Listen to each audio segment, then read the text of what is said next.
نحمدہ ونصلی علی رسول الکریم بسم اللہ الرحمن الرحیم۔ بھائیو، دوستو، بہنوں، اللہ تعالیٰ نے سارے عالم کے انسانوں کے دنیا و آخرت کے مسائل کا حل اپنے دین میں رکھا ہے۔ اللہ تعالیٰ کے احکامات کو حضور صلی اللہ علیہ وآلہ وسلم کے طریقوں سے پورا کرنا دین کہلاتا ہے۔ حضور صلی اللہ علیہ وآلہ وسلم کے فرمان کا مفہوم ہے، جس نے نکاح کو ترک کیا وہ ہم میں سے نہیں۔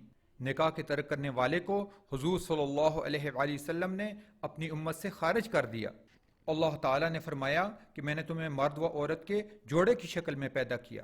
اللہ تعالیٰ فرماتے ہیں میں نے میاں بیوی کا رشتہ ہمدردی اور غمگساری کے لیے پیدا کیا۔ اللہ تعالیٰ فرماتے ہیں میں نے میاں بیوی کا رشتہ اس لیے بنایا کہ وہ ایک دوسرے سے سکون حاصل کر سکیں۔ بھائیو، دوستو، بہنوں، شادی مقدر سے ہوتی ہے، لیکن حضور صلی اللہ علیہ وآلہ وسلم کے فرمان کا مفہوم ہے کہ دعا تقدیر کو بدل دیتی ہے۔ دعا کے علاوہ کوئی چیز تقدیر کو نہیں بدل سکتی۔ عمل اور دعا سے اللہ تعالیٰ آپ کو وہ چیز بھی عطا کر سکتے ہیں جو آپ کے مقدر میں نہیں، لیکن آپ عمل کر کے اللہ تعالیٰ سے اس کی دعا مانگ رہے ہیں۔ عمل شروع کرنے سے پہلے گزارش ہے کہ آپ چینل کو سبسکرائب کر لیں، اس کی سبسکرپشن فری ہے، اور گھنٹی کے نشان کو بھی دبا دیں تاکہ آئندہ آنے والی ویڈیوز آپ تک پہنچ سکیں۔ اب عمل کی طرف آتے ہیں۔ عمل یہ ہے کہ سورہ رحمان روزانہ 3 مرتبہ پڑھنی ہے، 24 گھنٹے میں کسی وقت بھی پڑھ سکتے ہیں۔ آپ خود پڑھیں، آپ کے والدین پڑھیں یا آپ کے بھائی بہن پڑھیں، سب پڑھ سکتے ہیں۔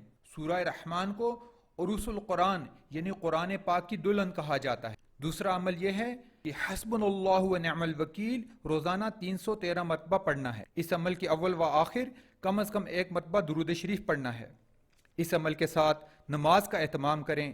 نماز وظائف کو انتہائی طاقتور بنا دیتی ہے۔ یہ عمل کرنے کے بعد روزانہ چند منٹ دعا مانگنی ہے۔ اللہ تعالیٰ سے عاجزی اور انکساری سے دعا مانگیں، انشاءاللہ جلد از جلد آپ کی شادی کا مسئلہ حل ہو جائے گا۔ حضور صلی اللہ علیہ وآلہ وسلم کے فرمان کا مفہوم ہے سرسبز و شاداب رہے میرا وہ امتی جو میری بات کو سنے اور من عن دوسرے تک پہنچائے۔ اس ویڈیو کو شیئر کر کے آپ حضور صلی اللہ علیہ وآلہ وسلم کی اس دعا کے حقدار بن سکتے ہیں۔ دعا کے ساتھ آپ سے اجازت چاہتے ہیں۔ سبحان ربک رب العزت عما یصفون والسلام علی المرسلین والحمد للہ رب العالمین۔ السلام علیکم ورحمۃ اللہ وبرکاتہ۔